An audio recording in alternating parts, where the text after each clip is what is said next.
Hi again everyone, I'm going to read the next part of the story now. If you remember, they just cut the cake and Finn was feeling very sad and lonely at the party, and it wasn't going too well for Dougie either. So let's see what happens next. When the cake was half demolished and everyone's mouth was sticky with pink icing, Charlie said loudly, "Can we go now? My dad'll have brought the boat in.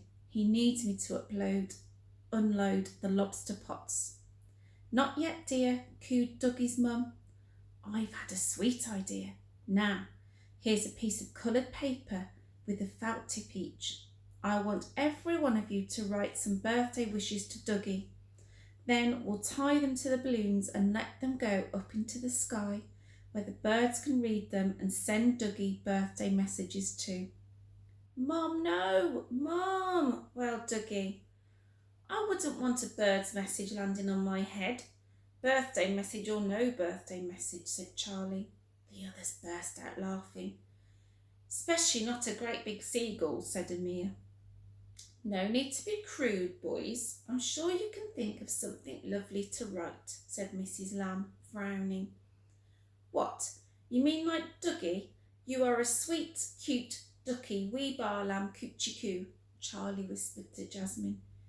She dug him in the ribs, trying not to laugh.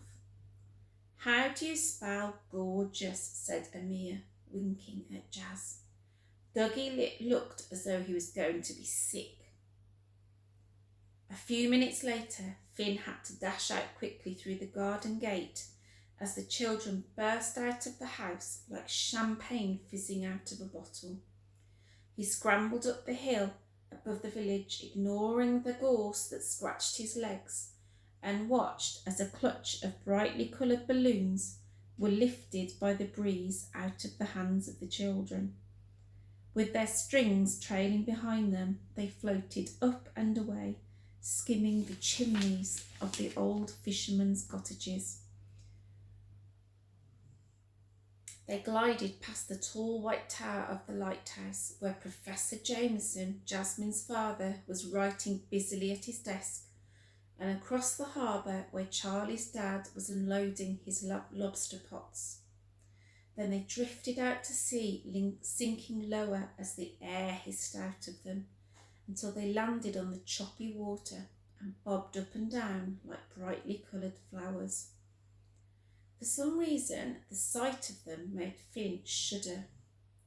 Reluctantly, he made his way home to the tumble-down cottage along the cliff top, where he lived with his dad.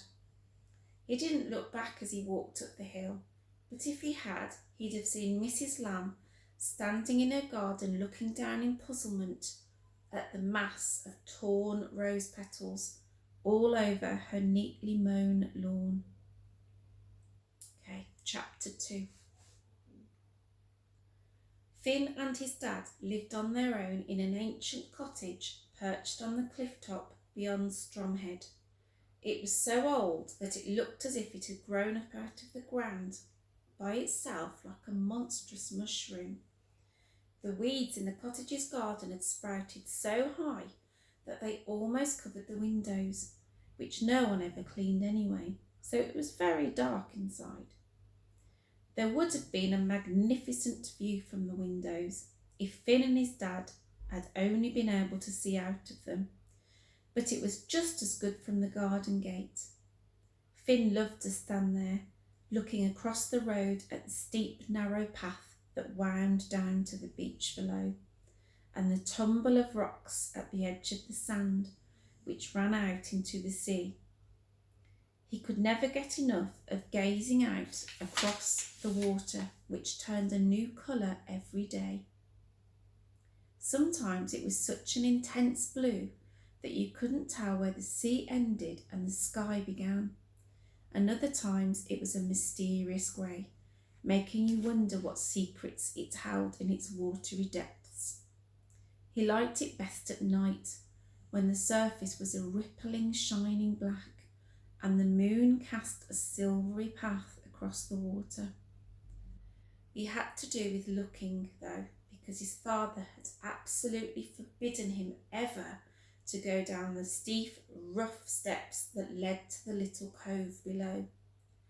Mr. McPhee had always looked so angry at the thought of his son going near the water's edge that Finn shrank inside every time he thought about it.